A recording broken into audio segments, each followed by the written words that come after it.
नमस्कार मु doctor Sumant Mishra urologist and chief consultant Care hospital Bhubaneswar in department of urology.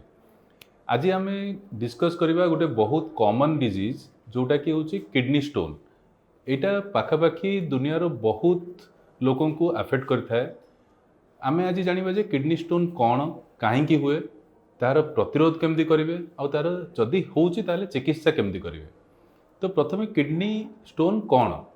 Kidney stone होची गोटे crystal बा गोटे छोट छोट स्टोन पत्थर तैयारी हुए किडनी भितर, जार कंपोजिशन थाए कैल्शियम, ऑक्सैलेट, यूरिक एसिड किंबा साइट्रेट अलग अलग जिनिस थाए।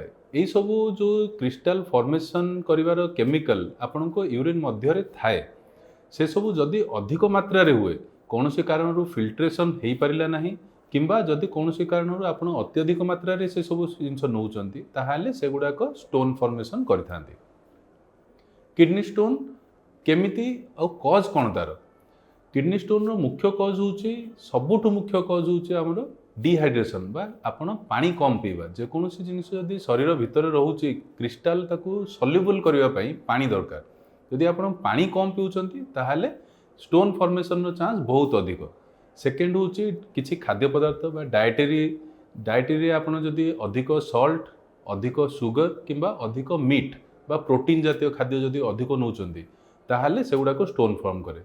किछि ऑक्सैलेट रिच खाद्य जेमति कि चॉकलेट, नट्स, पालंग शाग ए सब जिनिस जदि अधिक खाउचंती तथापि भी स्टोन हो पारे। थर्ड होची फैमिली हिस्ट्री। जदि आपन फैमिली रे काहाकू स्टोन अछि, कोनोसी फैमिलियल कंडीशन जेमति कि कौन सी जेनेटिक डिजीज अच्छी ताहले भी आपणकर स्टोन बहुत अधिक फॉर्म होबार संभावना थाए। केमिति आमे स्टोन को प्रिवेंट करिवा? तो स्टोन प्रिवेंशन रो सबुठु मुख्य सबुठु इम्पोर्टेंट जिनिस होची एडिक्वेट हाइड्रेशन बा आपण सफिशिएंट अमाउंट रो पानी पियंतु। मिनिमम 3 लिटर पानी पीवा होचे आमर शरीर पई एवरेज किंबा ताठू ठीक जिनिस। तो एडिक्वेट हाइड्रेशन बा पानी पीवाटा निहाती जरूरी। तार पर आमर किसी डायटेरी रेस्ट्रिक्शन, कौ खाद्य आम खाइबानी, अधिक कैबेज, अधिक पालंग शाग, चॉकलेट, नट, चा, coffee, animal protein, red meat एसबू खाइबा अवॉइड करिबा, ताहले स्टोन रो रिस्क कमी थाए।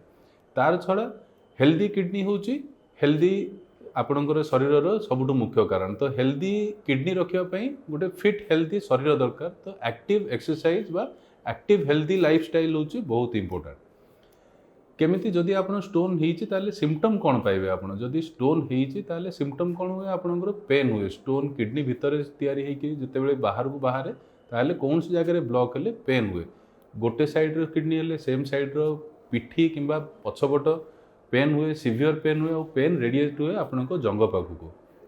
ता सहित स्टोन जदि ब्लॉक हो जाए यूरिन रे इन्फेक्शन हुए। इन्फेक्शन पई ज्वर हो पारे, परिस्रा रे रक्त आसी पारे, ब्लड आसी पारे, रेडियस यूरिन ए सब समस्या हो पारे।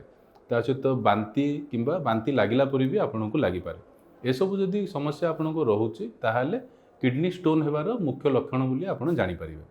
जदि आपनको किडनी स्टोन हेई जाईची ताहाले कोन करिवे? एटा एंड ऑफ वर्ल्ड नुह। किडनी स्टोन रो चिकित्सा बहुत आसान। बहुत छोट छोट किडनी स्टोन थाए जोड़ा कि ऑटोमेटिक पास हो जाए। अवश्य पास होला बेले आपनको किडनी रे से रास्ता रे किंबा पिठी पटे पेन हुए। जदि छोट स्टोन थाए आपण डॉक्टर को देखांतु। जदि डॉक्टर आपनकर यूरोलॉजिस्ट चाहते छोट स्टोन अच्छी ताहले मेडिकल मैनेजमेंट बा किसी औषध अच्छी जोटा स्टोन पास हेबारे हेल्प करे। ता सहित सफिशिएंट अमाउंट ऑफ वाटर दिया जाए और दरकार पड़ले किसी एंटीबायोटिक दिया जाए इन्फेक्शन को कंट्रोल करबा पाई। जदि बड़ स्टोन अच्छी ताहले कौ जगार अच्छी ता हिसाब रे ट्रीटमेंट हुए। आजिकाली आउ ओपन सर्जरी रो दिन नाही। सब गुड़ा बहुत एंडोस्कोपिक बा मिनिमली इन्वेजिव सर्जरी इवेन बिना चिरा कटारे भी ऑपरेशन होउची। जदि किडनी भितर स्टोन अच्छी ताहले लेजर द्वारा गोटे बहुत छोट कैमेरा पतला पाइप आपण किडनी भितर को जाई से स्टोन सब को पाउडर करके डस्ट करके बाहर कर दिया जाए। किडनी रो पाइप रे रहिले भी सेमती लेजर रे बहुत आसान रे बहुत बिना पेन बिना कष्ट इवेन गोटे दिन रो स्टे रे हॉस्पिटल रे आपनकर स्टोन रो कंप्लीट चिकित्सा हो जाए। हाँ किंतु जदि बड़ स्टोन अच्छी तथापि भी डरिवार किछि नहीं। तथापि आपनको चिराकटा किछि करा जाएनी। सेटा भी एंडोस्कोपी माध्यम रे ट्रीटमेंट करा जाए। आपनको पिठी पाखरे किडनी रे गोटे डायरेक्ट 1 सेंटीमीटर माने बहुत छोट होल गोटे करी ता भितर दे छोट कैमेरा नहीं से स्टोन को भांगी किंबा लेजर रे पाउडर करी बाहर कर दिया जाए। एसबू बहुत सहज बहुत आराम से हो पारे आउ बहुत सेफ। तो से जदि आपण को कौन टाइम रे आपण को कि आपण रिलेटिव कौन लोक जनाशुना किडनी स्टोन रो समस्यार लक्षण देखा जाए कि कौन समस्या जोटा कि आपको किडनी स्टोन होबार कौन इंडिकेशन दिए निश्चय आपण यूरोलोजिस्ट सहित देखा करूँ आउ तार चिकित्सा करी ठीक हूँ। गोटे हेल्दी किडनी गोटे हेल्दी लाइफ बंचार बहुत सहज काम जोटा कि आप इजिली करें। धन्यवाद।